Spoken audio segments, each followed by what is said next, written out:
Bismillahirrahmanirrahim.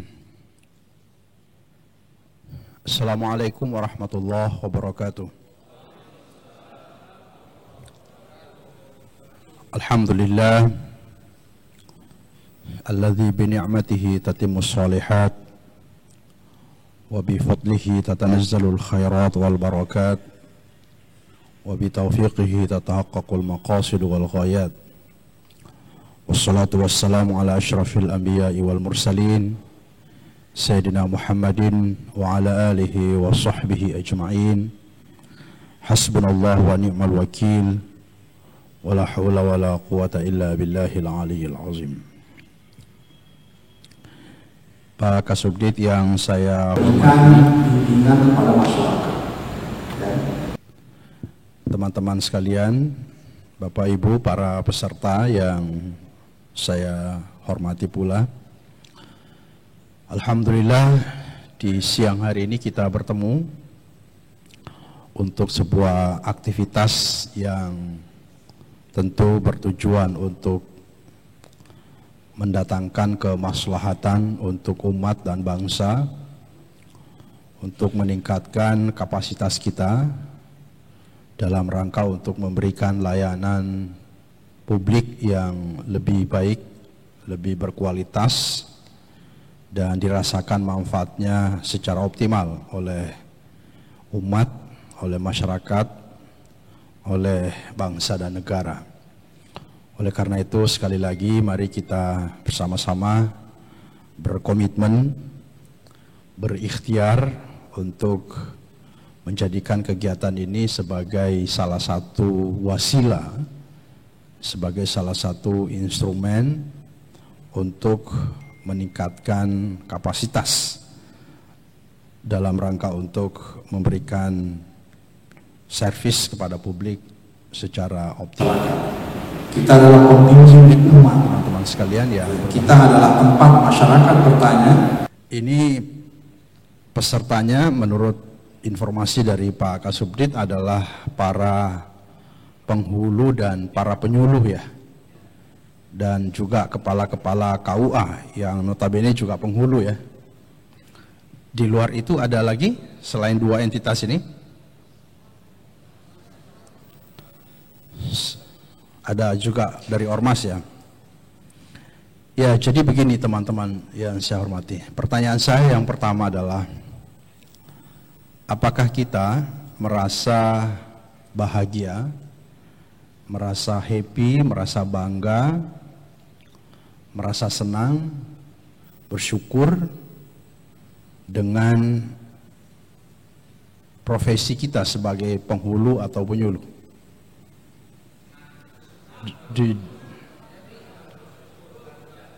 Do you really feel happy? Ya, bahagia, ya. Ya, jadi ini pertama dulu, ya. Jadi kita harus merasa bahagia dulu. Jadi bekerja itu harus bahagia, bekerja itu harus senang. Karena kalau tidak senang, rugi kita. Jadi bekerja tapi tidak happy, tidak enjoy, tidak menikmati pekerjaan itu belum apa-apa sudah rugi gitu. Jadi pertama kita harus happy dulu. Jadi jawabannya adalah happy, ya, senang, ya, insya Allah, ya, bahagia, ya. Kalau nggak bahagia, ya dibahagiakanlah, diikhtiarkan untuk merasa senang dengan pekerjaan ini, karena ini juga salah satu kunci. Pertanyaan kedua, apakah Anda bangga menjadi penyuluh dan penghulu? Sure? Benar, ya? Kenapa Anda bangga? Kenapa Anda bahagia? Kenapa Anda happy menjadi penghulu?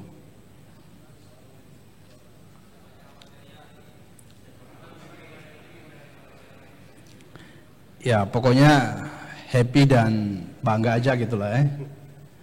Itu saja sudah membuat saya senang juga mendengarnya. Apakah betul bahagia dan bangga? Yaitu persoalan kedua, ya. Itu urusan Anda, karena Anda yang menyampaikan ke saya.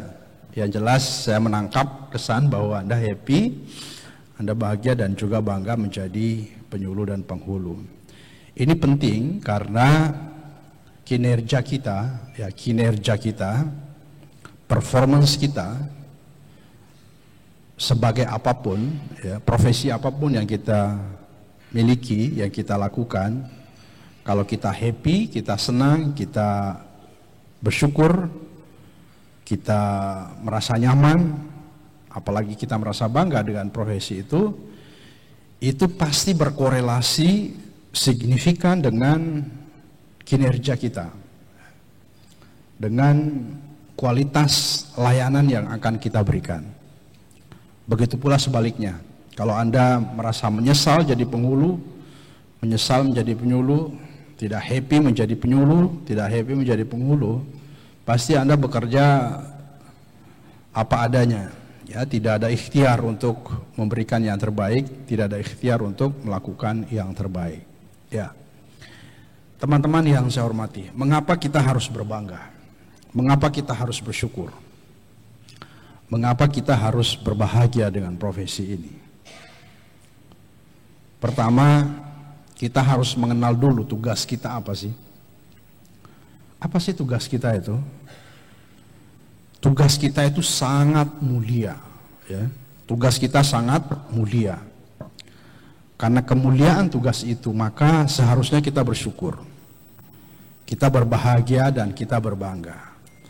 Pertama, tugas kita memberikan bimbingan kepada masyarakat, ya, memberikan layanan kepada masyarakat, memberikan pencerahan kepada masyarakat.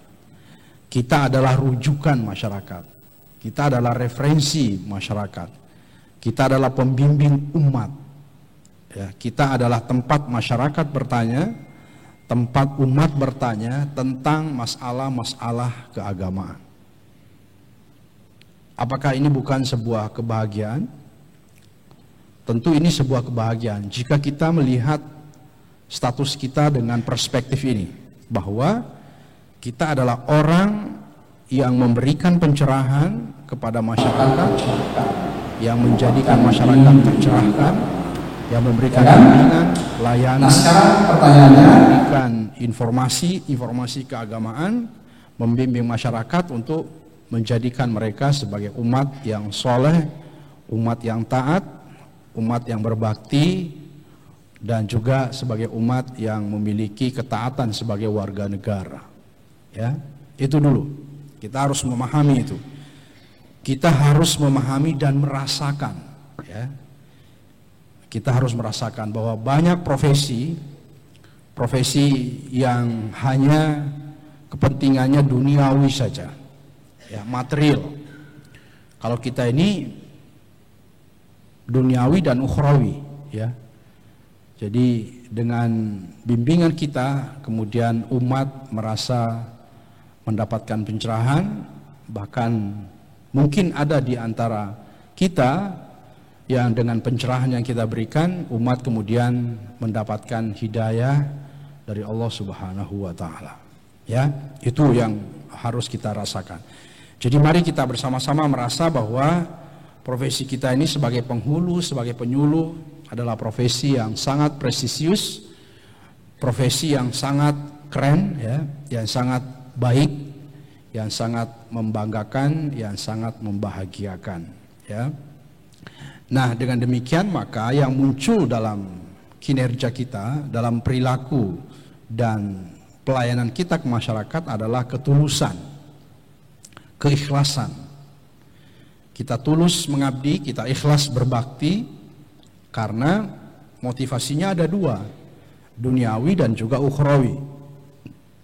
Kita niatkan untuk segala yang kita lakukan, segala yang kita khidmahkan kepada umat adalah dalam rangka untuk mencari ridho Allah, sehingga tentu apa yang kita lakukan insya Allah mendapatkan ridha Allah dan juga mendapatkan pahala di sisi Allah Subhanahu wa taala. Yakin gak itu? Kita yakin itu, kita harus yakin, ya. Kita harus meyakini bahwa apa yang kita khidmahkan, apa yang kita berikan kepada umat, kepada masyarakat adalah bagian dari pengabdian kita, bagian dari refleksi kehambaan kita dan juga kekhalifahan kita di muka bumi ini. Ya kan? Oleh karena itu sekali lagi tidak ada alasan bagi kita untuk tidak merasa bersyukur, untuk tidak merasa berbangga dan berbahagia dengan profesi kita sebagai penyuluh, sebagai penghulu, karena lewat kita masyarakat tercerahkan, mendapatkan bimbingan-bimbingan keagamaan. Ya kan? Nah, sekarang pertanyaannya, tantangannya adalah apakah selama ini kita sudah memberikan layanan yang bermutu kepada masyarakat? Apakah kita sudah memberikan layanan yang berkualitas kepada masyarakat? Apakah kita sudah memberikan pelayanan yang terbaik kepada masyarakat? Tentu ukurannya bukan atas perasaan kita sendiri, tapi apakah masyarakat sudah merasakan dampaknya? Apakah ada dampaknya di masyarakat bahwa apa yang selama ini kita berikan betul-betul bermanfaat bagi mereka, mereka merasakan manfaatnya, sehingga kemudian kita menjadi orang yang betul-betul dibutuhkan di masyarakat. Nah, sekarang mutu dan kualitas yang kita berikan yang menjadi tuntutan revitalisasi KUA ini. Jadi revitalisasi KUA itu ujungnya adalah memberikan layanan publik yang berkualitas, dan dampaknya adalah masyarakat menjadi semakin soleh, masyarakat merasakan manfaatnya. Nah, sekarang pertanyaannya adalah seberkualitas apa layanan yang selama ini kita berikan? Kualitas yang kita berikan tentu sangat tergantung dari kualitas personal kita. Ya. Semakin tinggi kualitas diri kita, semakin kuat kapasitas kita, seharusnya kualitas layanan kita juga pasti semakin baik. Oleh karena itu, saya ingin mengajak kita pertama meningkatkan kualitas diri kita. Kegiatan ini juga dilaksanakan dalam konteks itu sesungguhnya. Jadi meningkatkan kapasitas personal kita. Apa yang harus kita lakukan supaya kita memiliki kapasitas personal yang memadai untuk bisa memberikan layanan publik yang berkualitas? Saya selalu mengatakan, selalu menganjurkan kepada kita semua, penyuluh penghulu tidak boleh berhenti belajar, tidak boleh berhenti membaca, tidak boleh berhenti melakukan akumulasi intelektual. Belajar dari dua sumber. Ya, sumber pertama dari yang tertulis, dari buku, dari kitab, ya, dari sejumlah informasi-informasi lain, untuk memperluas horizon kita, memperluas wawasan kita, memperluas cakrawala kita, memperluas pengetahuan kita, memperluas dan memperdalam pengetahuan kita, sehingga penyuluh betul-betul bisa menjadi rujukan, menjadi referensi, menjadi tempat masyarakat bertanya tentang masalah-masalah keagamaan. Yang kedua adalah belajar dari dinamika sosial keagamaan yang sedang terjadi di masyarakat. Terlibat dalam aktivitas-aktivitas keagamaan, aktivitas-aktivitas keumatan, aktivitas-aktivitas sosial kemasyarakatan. Kita harus terlibat, kita harus menjadi bagian di situ. Kita harus engage, ya, menjadi bagian dari dinamika sosial keagamaan yang sedang terjadi di masyarakat. Jadi respon kita terhadap persoalan-persoalan yang terjadi atau layanan yang kita berikan adalah kombinasi antara pengetahuan kognitif kita yang luas, yang dalam, dengan pengalaman empiris kita yang otentik, yang genuine, kemudian melahirkan refleksi pelayanan kepada masyarakat yang berkualitas. Jadi Anda harus menjadi ulama, tokoh masyarakat, ilmuwan, akademisi, orang yang memiliki wawasan yang luas, bacaannya luas, pengalamannya otentik, pengalamannya terjun langsung ke lapangan. Jadi harus menjadi aktivis juga.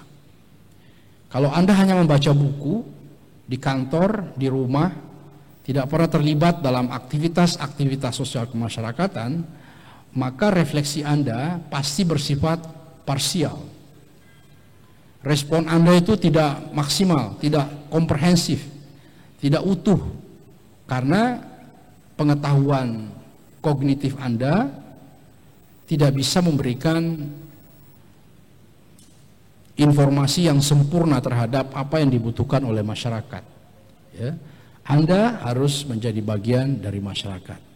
Begitu juga kalau Anda hanya aktif di masyarakat, melihat masalah-masalah yang terjadi di masyarakat, tapi Anda tidak pernah lagi membaca, tidak membaca kitab, tidak membaca buku, tidak membaca informasi-informasi yang lain, maka Anda pasti tidak akan bisa memberikan respon yang bermutu, berkualitas.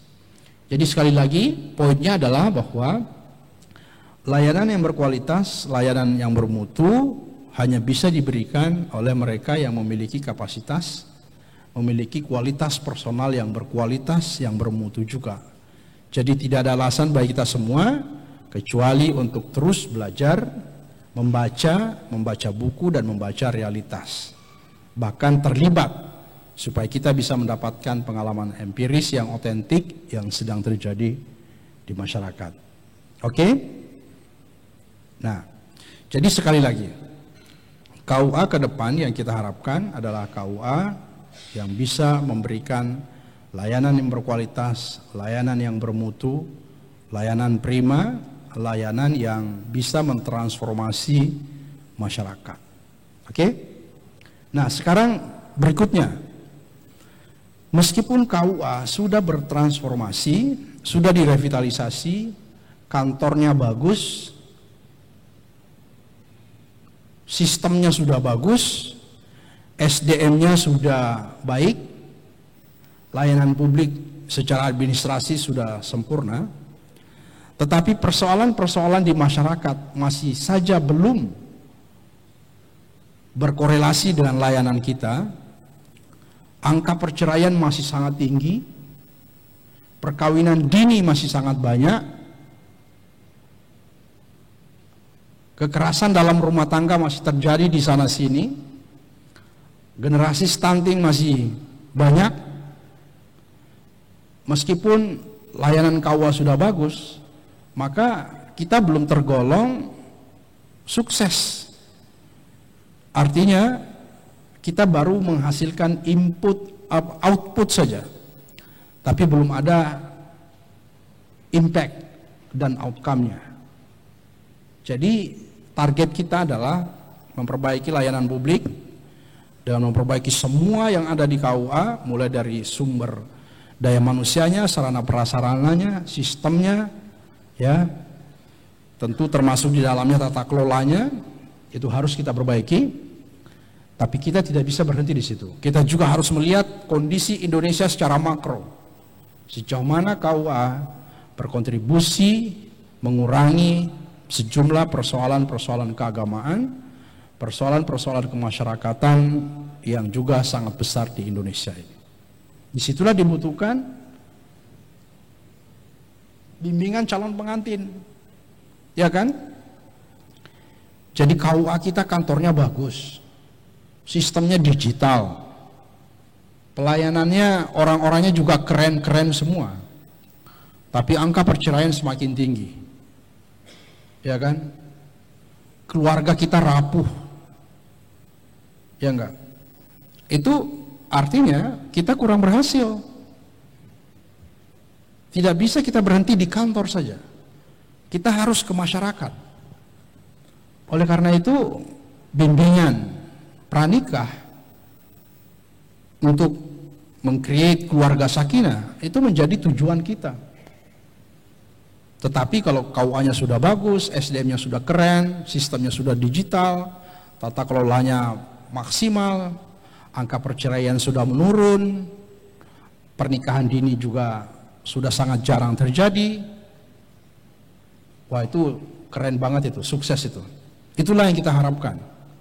Artinya Kementerian Agama hadir, Bimas Islam hadir, Direktorat Bina Kawah hadir, betul-betul memberikan pencerahan, layanan publik yang berkualitas, yang bermutu, yang dampaknya secara real dirasakan oleh masyarakat. Ke arah sana tujuan kita, ya, ke arah situ kita bekerja. Nah, oleh karena itu teman-teman sekalian, tadi saya sampaikan di awal, kenapa saya bertanya, apakah Anda happy, apakah Anda bahagia, apakah Anda bangga? Karena kita ingin nanti kita bekerja dengan ikhlas, dengan komitmen, ya. Kalau kita udah happy, kita udah senang, kita bangga dengan profesi, kita pasti ikhlas, kita pasti committed, maka pasti berpengaruh terhadap kinerja kita. Kinerja kita pasti akan bagus. Layanan yang kita berikan pasti berkualitas. Insya Allah dengan layanan yang berkualitas, dampaknya juga pasti akan dahsyat. Dengan demikian maka Kementerian Agama betul-betul dirasakan kehadirannya oleh masyarakat. KUA betul-betul dibutuhkan oleh umat, bukan hanya dibutuhkan pada saat mau menikah, setelah itu dilupakan begitu saja. Apaan sih itu KUA gitu? Nyatat pernikahan doang itu. Saya terus terang sedih ya. Saya sedih sekali kadang-kadang melihat kalau penghulu itu seakan-akan dipandang sebelah mata gitu. Hanya udah datang menikahkan, setelah itu pergi, tidak ada lagi yang mengingat, udah lupain semuanya gitu. Kenapa bisa begitu? Nah, kita tidak usah menyalahkan orang lain, ya. Kita introspeksi pada diri kita. Penyuluh harus tampil, penyuluh harus berperan, harus dipandang, dihormati, disegani oleh masyarakat, karena kontribusinya sangat dibutuhkan oleh masyarakat. Jadi penghulu harus merasa percaya diri dulu. Jangan merasa, wah saya ini kan cuma penghulu gitu ya. Emang gue pikirin, mau yang kawin itu menteri, mau yang kawin itu anaknya pengusaha, kan mereka nggak bisa ngapa-ngapain kalau bukan karena penghulu. Ya kan? Mau undangannya pengusaha besar, artis-artis, semua itu kan nggak ada apa-apanya kalau penghulunya nggak datang. Jadi penghulu itu punya peran yang sangat fundamental, yang sangat menentukan.